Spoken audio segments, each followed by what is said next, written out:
What's up, everybody? It's your man right here, the one, the only, that beautiful Rhode Island Red Rooster, one of the original road warlords. And as always, bringing you the knowledge and dropping the science in this industry of what we call trucking, okay? I'm doing this particular video to speak upon economical warfare. And what does it mean in the trucking industry? Because you see, anytime two or more drivers get together in this industry, and economical warfare isn't part of the agenda, then just about everything that you say is not relevant. It's not even relevant. If you're not speaking upon economical warfare as a part of your everyday cycle, or how you take care of business regardless of what position you in, company driver, own operator, lease driver, as long as you are in this industry and you're not talking about economical warfare, then you had a missed opportunity to advance yourself in this industry, okay? Everyone knows of our situation. Everyone knows of our situation. And they know that this is a situation where people can capitalize on it. A lot of people done came up and stuff in trucking that if their positions were removed, it wouldn't constitute anything to the industry one way or another. Parking enforcement, right? Parking enforcement they now a big part of trucking. Why? Because the ELD mandate. You see, it used to be when we wasn't on that mandate, it was hard for people to enforce parking, you know. It was hard for people to enforce parking because a lot of times, you know, you get to a facility, you see, man, it's a pay to park. Unless your situation calls for you to have to be in that particular area for an extended period of time, you know, you like, man, no, I'll just go somewhere else. You know, you find somewhere else and stuff. So a lot of times, a lot of facilities that you went to and stuff didn't mind you parking there. Even though we have a bad reputation of leaving trash and filth and all this other nonsense, they knew that, well, you know, drivers wasn't going to be there for a long time. All right. When the mandate came, everybody amped up and they prepared themselves for the economical warfare that was going to be administered against us. You know, you can see that the original mandate was supposed to be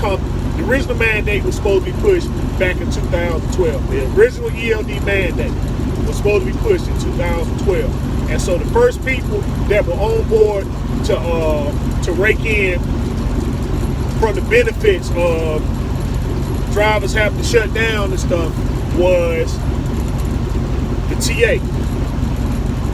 No other facility was charging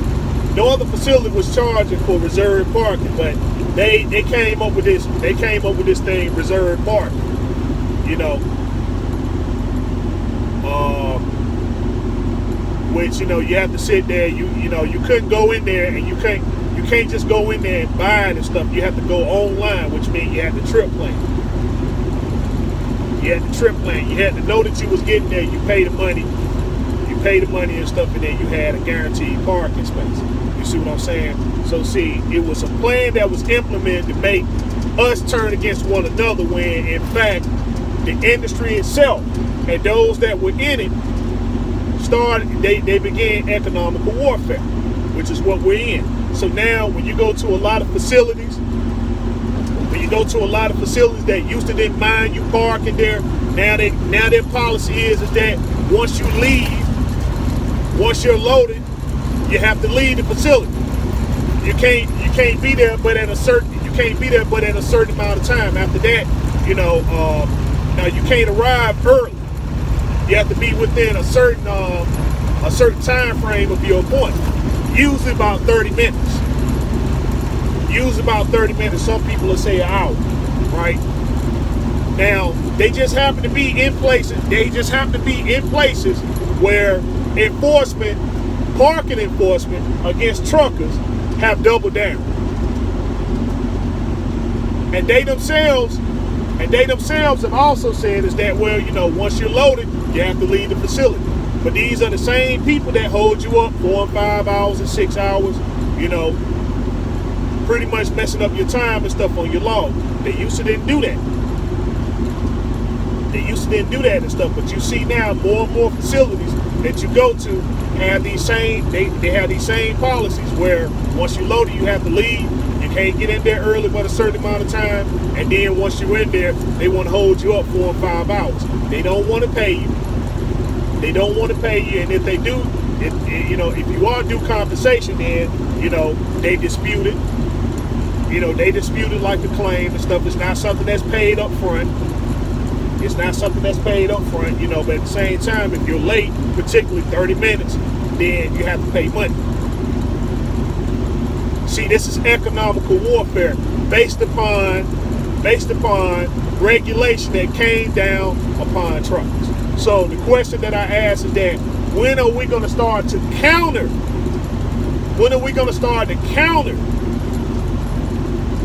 These rules and these regulations that have been implemented against us? When are we going to start countering? Because see, it's too many of us. It's too many of us and stuff, and all of us are going through the same thing. Now, this is money that's not coming out of the companies now. They're not coming out of the companies. Yeah, the companies are willing to pay for it, but the thing is that when they pay for it, they take it out of you with interest. That's economical warfare. Ask yourself the question is that even though these policies have been done, why haven't they done their due diligence to try to counter the efforts and stuff that's been going on? You see, you seen that case over there with Walmart, right? Where they put that barnacle on that U.S. Express driver. Now, U.S. Express have a contract with Walmart to haul their loads. How come none of their representatives went in there and said that, well, hey, what about, we have a contract for you, we pull for you and stuff like that. What about our trucks being at your facilities?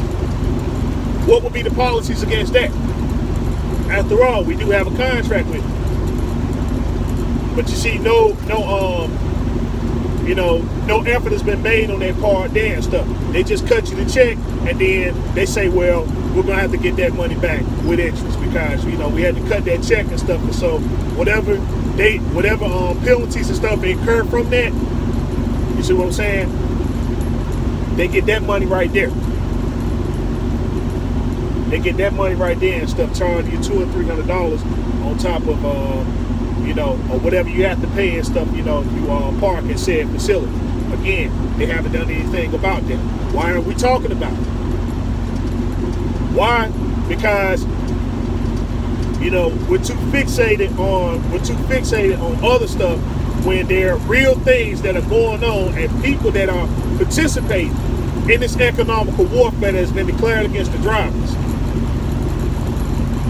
Why haven't we called these people out and stuff, and put them on the front and put them on the forefront and say, okay, what do you plan on doing?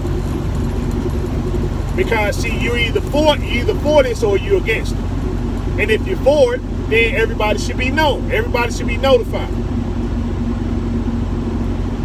If you're against it, then help us push for better policies and procedures and stuff that's going on now, that's being implemented against us. Because, we have to shut down. We have to shut down. This is one of the few jobs right here and stuff that where, if you go a minute over your time, you can be arrested. You can be thrown in jail for going 1 minute over your time. Not that you're tired. It's not that you're tired or you're fatigued or whatever. Certain situations and stuff happen every single day. We can't say that, well, every day is going to be a perfect day. We sit in, it's all types of things and stuff that happen that keeps us from, even the best trip planner sometimes stuff can fall short. You have a plan A, a plan B, a plan C. And all that you're trying to do and stuff is trying to get freight from one point to the next. And you can see that a lot of facilities have now boosted up their effort in to make sure that customers are served in a more timely manner. But they haven't done anything. They haven't done anything to help with the hours of service. But they're pushing towards, 1 day shipping, one day guaranteed shipping. Well, goods and services have to be transported on truck, and they're still a long ways away from autonomy, from 100% autonomy. They're still a long ways away. So there's a push toward serving the customer more efficiently, because retail facilities and stuff is not the way to go now and stuff. A lot of people do their shopping online, and so they're now fighting to see who can get their goods and services delivered in a timely manner, who can get it there more faster. But yet the hours of service, there's nothing that's been done against that to ensure that the operation that they set up and stuff can be done more efficient.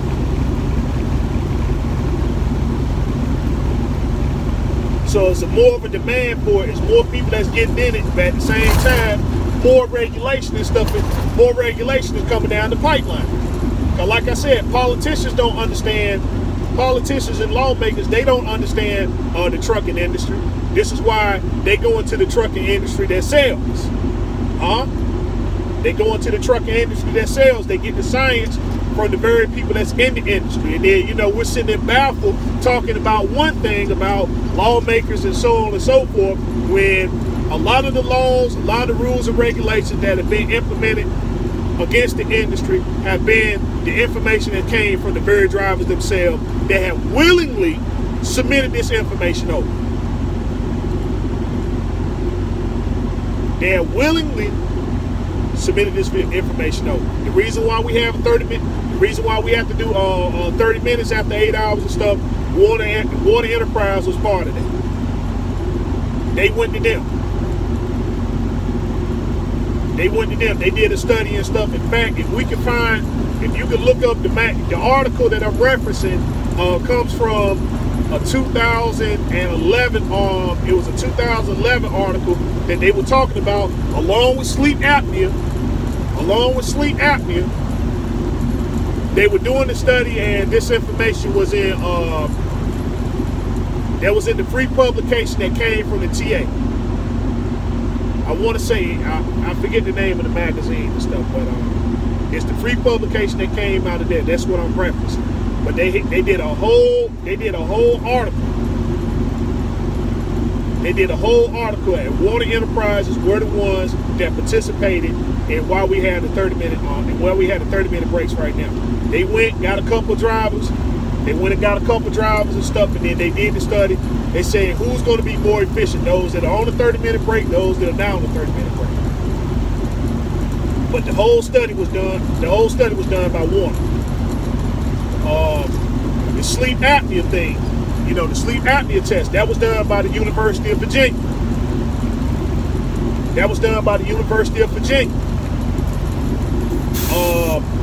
The sleeper birth split, that was supposed to be done by again, the University of Virginia. They were talking about finding 200 people at random, and then they was gonna get with the FMCSA to give them an exempt to run a sleeper birth. 200 drivers and stuff. The thing is, nobody even put their information out there and stuff. You wouldn't even have known if they was doing the research on this had you read, only if you read the publication. Nobody else was talking about this. You see, so economical warfare has been declared against us. And so the least thing that we can do is understand the tactics, understand the strategies that have been used against us, and make up a contingency to counter these things that happen to us in the industry.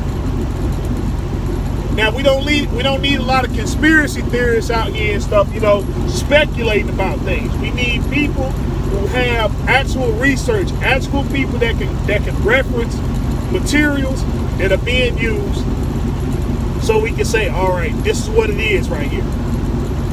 because we can speculate all day long and stuff, and this is the problem, is that our speculation somehow, because we're speculating some things like that, that's supposed to constitute that's supposed to constitute something that's being pushed forward to help us as drivers.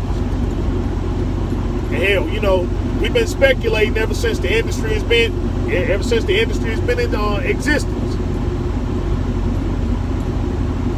But we have to understand the economical warfare that's being implemented against us as drivers. And we have to come up with contingency programs in order to combat this.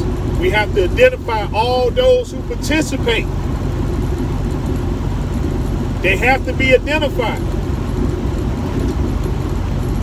and put out there and stuff, because a lot of people want to sit there and say one thing. But then, on the other side of the spectrum and stuff, they're in full support. They're in full support of hurting us economically as drivers.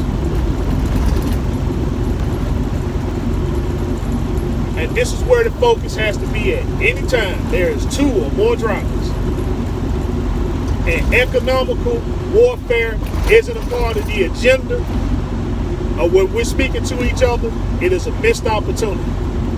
And the only thing that you're doing is wasting time.